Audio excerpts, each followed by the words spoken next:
The Call ခေါ်သံ online magazine ကိုနားဆင်နေရတာဖြစ်ပါတယ်။ကြရက်တွေနဲ့အနက်တွေကြော်စောခိုင် Trump ဒုတိယသက်တမ်းစကလေးကရှစ်တောင်အာရှတောင်တရုတ်ပင်လယ်ထိုင်ဝမ်အရေးတွေနဲ့ပတ်သက်လို့တရားဝင်ဘာမှတိတိကျကျထုတ်ဖော်မပြောကြားခဲ့တဲ့အမေရိကန်ဟာမေ31ရက်နေ့က Shangri-La Dialogue မှာအတန်ထွက်လာတယ်။ကျွန်တော်တို့ Indo-Pacific ဒေသကိုဂုဏ်ယူစွာပြန်လည်ရောက်ရှိလာပြီလို့အမေရိကန်ကာကွယ်ရေးဝန်ကြီး Peter Hegseth ကဆိုတယ်။ဒီပွဲမှာပဲတရုတ်နဲ့ဖိလစ်ပိုင်ကြားကတင်းမာမှုဟာတန်တမန်စကားလုံးအနုအလှတွေကြားမှာပဲထင်ထင်ရှားရှားထွက်ပေါ်လာခဲ့တာတွေ့ရတယ်။အာရှဟာတရုတ်အိမ်ခွင်းလားရှန်ဂရီလာမှာတရုတ်စစ်ဘက်ဆိုင်ရာတန်တမန်တွေနဲ့အရာရှိတွေလှုပ်ရှားနေတဲ့တစ်ချိန်တည်းမှာပဲတင်းရှိကျွန်းဟာ KIA နဲ့ AA ကိုတိုက်ပွဲတွေရပ်ဖို့ထပ်မံတောင်းဆိုလာတယ်။ဒါပေမဲ့ကိုးကန့်နဲ့တအန်းလိုတင်းတင်းမာမာဖိအားပေးဖို့မလွယ်တော့တရုတ်နဲ့အရှိသဖြင့်ကောင်းမွန်တဲ့ဆက်ဆံရေးပြန်လည်ရရှိမယ်လို့မလုံးပေးခဲ့တာကိုလည်းတွေ့ရတယ်။တရုတ်ဟာချန်စီဝနာကတ်နေတဲ့ကိုးကန့်လိုတအန်းနဲ့ကချင်ကိုလိုသလိုဖိအားပေးဖို့မဖြစ်နိုင်ပေမဲ့နယ်နိမိတ်တွေကထိစပ်နေတာမို့အတိုင်းအတာတစ်ခုအထိတော့အမြဲလို6လိုက်မြောက်လိုက်လုံနေနိုင်မဲ့အခြေအနေကတော့ရှိနေမှာဖြစ်တယ်။ဒါပေမဲ့ AA နဲ့ပွဲကတော့ထင်တိုင်းပေါက်ဖို့မဖြစ်နိုင်ဘူး။ EAO တွေနဲ့စကားဆဆွေးနွေးပွဲအတွေ့အကြုံတွေရပြောမယ်ဆိုရင်စကားဆဟာဘယ် EAO ကိုမှအရင်သတ်မှတ်ထားတဲ့နယ်မြေထက်ပိုတဲ့နယ်မြေတွေမှာကိုယ်ပိုင်အုပ်ချုပ်ရေးပေးမှာမဟုတ်တယ်လို့ရခိုင်ပြည်နယ်လုံးကိုယ်ပိုင်အုပ်ချုပ်ခွင့်နဲ့ကိုကြမှာကိုဖန်တီးနိုင်ခွင့်ဆိုတာမျိုးကလည်းမျှော်လင့်စရာမရှိလို့ဆိုရမှာဖြစ်တယ်။တကယ်တော့ဒီသဘောထားဟာစကားဆသဘောထားသာမက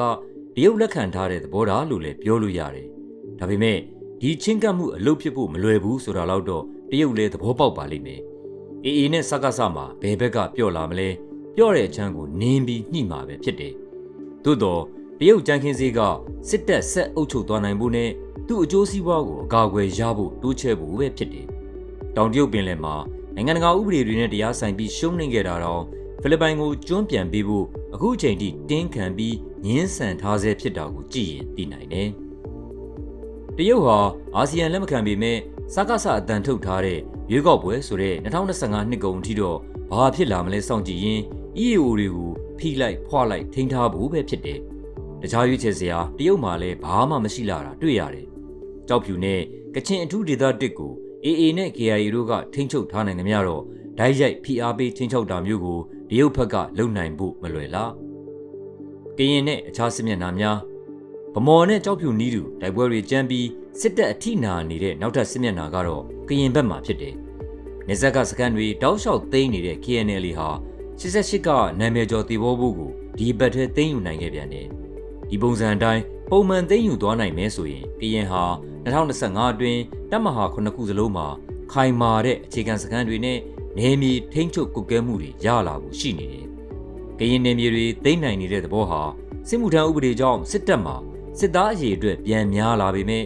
မြေပြင်ခုခံမှုနဲ့ထိုးစစ်တွေတိုးတက်မလာဘူးဆိုတော့ကိုဖော်ပြနေတဲ့သဘောပဲ။တခြားပြည်နယ်တွေနဲ့တိုင်းတွေမှာမြို့သိမ်းတဲ့အထိတိုက်ပွဲကြီးတွေရှိမလာနိုင်ပေမဲ့မကွေးနဲ့အေရဘက်မှာတော့အေးပံပိုးမှုနဲ့ထိုးစစ်တွေဆက်ရှိနေမဲ့သဘောတွေ့ရတယ်။ PNL ကိုစစ်တပ်ဘက်ကဝင်ရောက်စီးနင်းလာတာတွေဟာ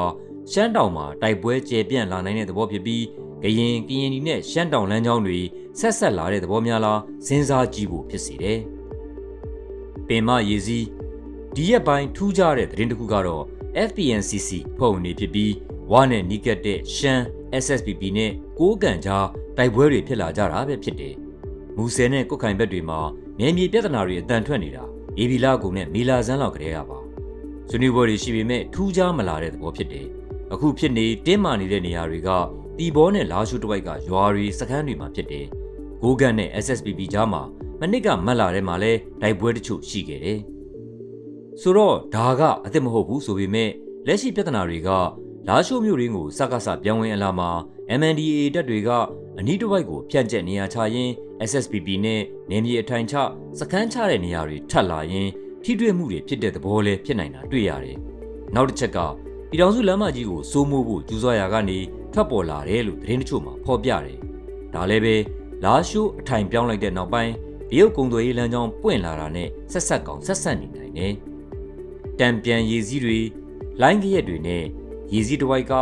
ဒိုင်းနဲ့အမှုတ်အမွှားတွေရှိနေပေမဲ့တော်လန်ရေးဟာပင်မရည်စည်းအဖြစ် ဆက်လက်စီးဆင်းနေစေဖြစ်တာတွေ့ရတယ်။ The Call ခေါ်သံ online magazine မှာဖော်ပြထားတဲ့ဆောင်းပါးရှင်ကျော်စောခိုင်ရဲ့ကြရက်တွေနဲ့အနက်တွေသတင်းသုံးသပ်ချက်ဆောင်းပါးကိုကျွန်တော်မြင့်ထက်အောင်ရွတ်ဖတ်ထားတာဖြစ်ပါတယ်ခင်ဗျာ။